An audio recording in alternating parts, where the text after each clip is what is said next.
Hello friends, welcome to Sutapa's kitchen. আবারও আমি তোমাদের একটি কাতলা মাছের খুব সুন্দর রেসিপি করে দেখাচ্ছি।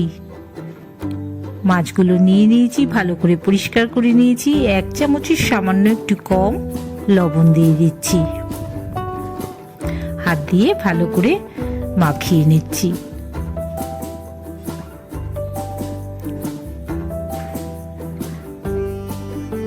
কয়েক টুকরো আদা নিয়ে নিলাম, একটু কাঁচা লঙ্কা নিলাম, 7-8 কোয়া রসুন নিয়ে নিলাম, 2 শুকনো লঙ্কা নিলাম। এর আমি একটি সুন্দর পেস্ট করে নেব।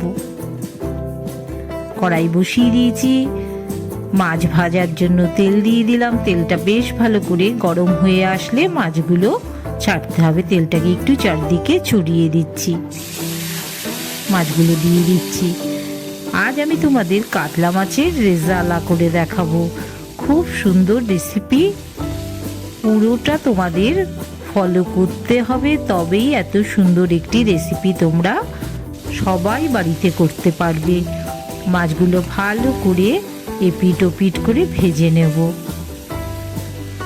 এক পিঠ মোটামুটি ভাজা হয়ে এসছে। আমি কিন্তু আজকে রেজালা করার জন্য কোনো রকম হলুদের ব্যবহার করিনি। মাছগুলো শুধুমাত্র নুন দিয়েই ম্যারিনেট করে নিয়েছি। এবার একটু ভেজে নিচ্ছি।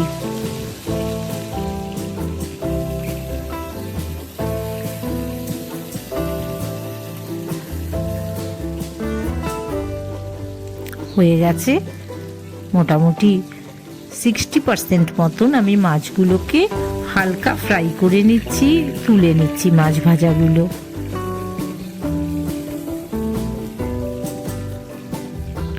হলুদ দেওয়া নেই বলে ঠিক মতন বোঝা যাচ্ছে না, কিন্তু খুব বেশি ভাজার দরকার পড়বে না।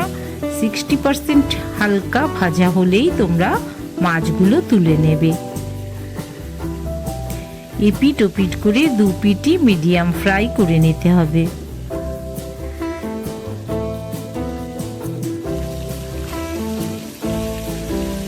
আজ আমি তোমাদের কাতলা মাছের রেজালা করে দেখাবো। মাছ ভাজাগুলো হয়ে এসছে।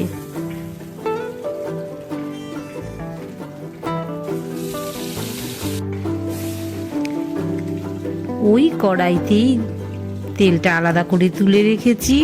কিছুটা 3 কাপ মতন, এই ছোট কাপটি যেটা দেখালাম এই কাপটি 3 কাপ মতন গরম জল দিয়ে দিলাম। আর এই সাইজের মাঝারি মানে বেশ বড় সাইজেরই 2 পেঁয়াজ কুচো করে নিয়েছিলাম। এই গরম জলের মধ্যে পেঁয়াজটাকে ভালো করে ফুটিয়ে নেব, একদম নরম করে নেব।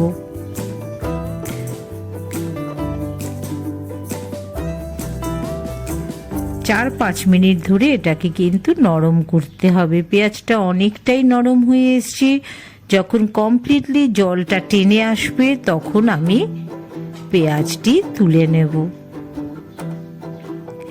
এদিকে কতগুলো কাজু বাদাম, একটু চারমগজ, 1 চামচ মতন পোস্তও নিয়ে নেব। কাজু বাদাম 10-12টা কাজু বাদাম নিয়েছি। বড় চামচের 1.5 চামচ আমি চারমগজ নিয়েছি। আর 1 চামচ পোস্ত নিয়ে তার একটু জল দিয়ে ভিজিয়ে রেখেছিলাম। এই যে দেখো পেস্টটা করে নিয়েছি, তোমাদের দেখিয়ে দিয়েছি। পেঁয়াজের জল অনেকটাই টেনে এসছে, আরও একটু নরম করতে হবে পেঁয়াজটিকে। একটু ঢেকে ঢেকে করছি, তাতে সুসিদ্ধও হবে, জলটাও টেনে আসবে। অনেকটাই জল টেনে এসছে, আরও সামান্য একটু নরম করে নেব।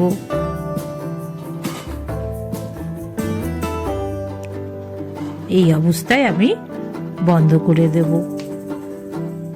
একটু সাদা তেল দিয়ে দিলাম। এই দেখো পেঁয়াজটা পেস্ট করার জন্য যে একটি বোলের মধ্যে নিয়ে নিয়েছি, গ্রাইন্ডারে পেস্ট করে নেব। একটু সাদা তেল আর সর্ষের তেল মিশিয়ে নিলাম, একটু সাদা জিরে ফোড়ন দিলাম,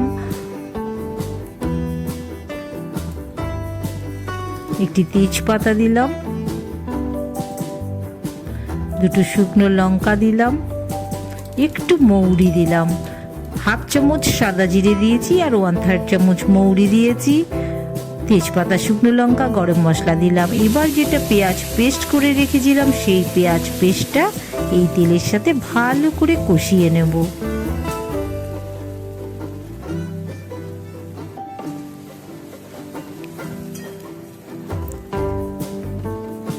পেঁয়াজের গ্রেভিটাকে খুব ভালো করে কষিয়ে নিতে হবে যাতে কোনো রকম গন্ধ না থেকে যায়, আর আঠা আঠা করে নিতে হবে, লোদ লোদ করলে কিন্তু হবে না।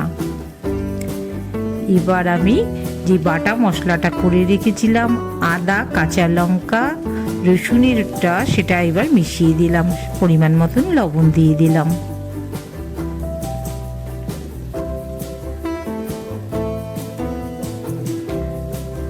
এক চামচ ধনের গুঁড়ো দিলাম, হাফ চামচ জিরের গুঁড়ো দিলাম।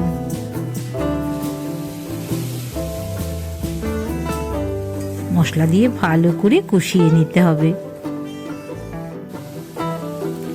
এবার যেটা আমার কাজু, চারমগজ, পোস্ত বাটা ছিল সেটা মিশিয়ে দিলাম। এই বাটা দেওয়ার পরে গ্যাসের ফ্লেমটা অবশ্যই কমিয়ে দিতে হবে, না হলে বাদামটা খুব আঠা আঠা হয়ে যায়। এটা আমার কিছুটা টমেটো পেস্ট করা আছে, সেই টমেটো পেস্টটা একটু দিয়ে দিলাম। মশলাটাকে একদম গ্যাসের ফ্লেমটা বাড়িয়ে কমিয়ে যাতে কোনোভাবে নিচে ধরে না যায় সেভাবে করে মশলাটা কষিয়ে নিতে হবে।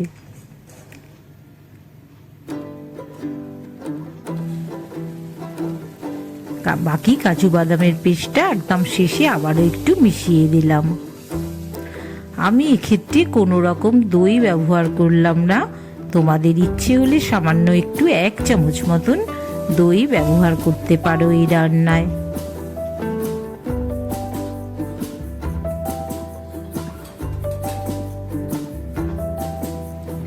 গ্রেভিটা একদম রেডি হয়ে এসছে। এবার আমি মাছগুলো দিয়ে দিচ্ছি।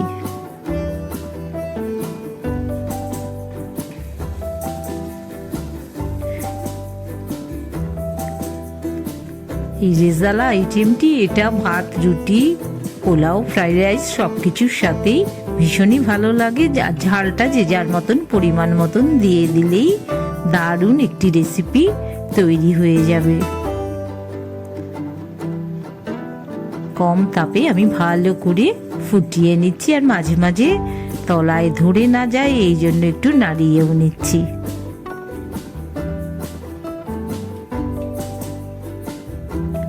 অনেকটাই রেডি হয়ে আছে, আর গ্রেভিটা একদম মাপ মতন হয়েছে। খুব বেশি পরিমাণে গ্রেভি রাখবো না, একটু আঠো আঠো করে গ্রেভি নিয়ে নিচ্ছি। সামান্য একটু গরম মশলা উপর থেকে ছড়িয়ে দিচ্ছি।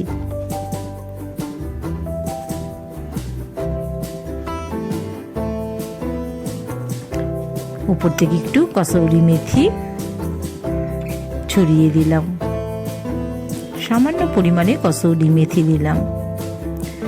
এবার একটি প্লেটে আমি নামিয়ে নিচ্ছি।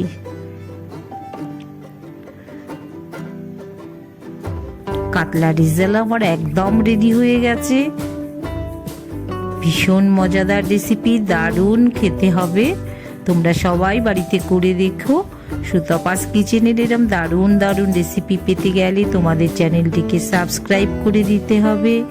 অবশ্যই তোমরা সবাই ভিডিওগুলো দেখো, আর এ পর্যন্ত যারা দেখে আসছো ভালো তো অবশ্যই লাগবে, আর ভালো লাগলে অবশ্যই একটি লাইক করে দিও। নতুন নতুন রেসিপি নিয়ে আমি আবারও চলে আসব। সাথে থাকা বেল আইকনটি প্রেস করে রেখো, তোমাদের কাছে নোটিফিকেশন পৌঁছে যাবে। ভালো থেকো সবাই, আবার দেখা হবে তোমাদের সাথে।